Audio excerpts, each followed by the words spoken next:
Welcome to a Foxy Tech Tips tutorial on connecting an Xbox controller to an Android Smart TV. If you find this tutorial helpful, please consider subscribing to my channel and liking the video.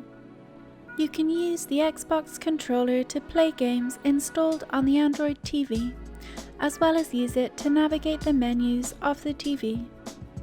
Start by turning your Xbox controller on, and then turn on syncing mode by holding the sync button until it starts flashing. Next, hit the home button on your TV remote. From the home screen of your TV, go to the top right and click on Settings.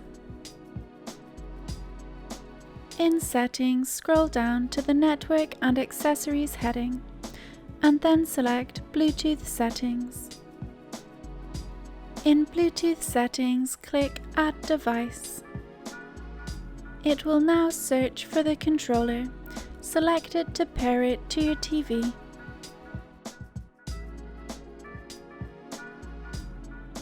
You can now use the Xbox controller to control the TV and also play games downloaded from the App Store with it.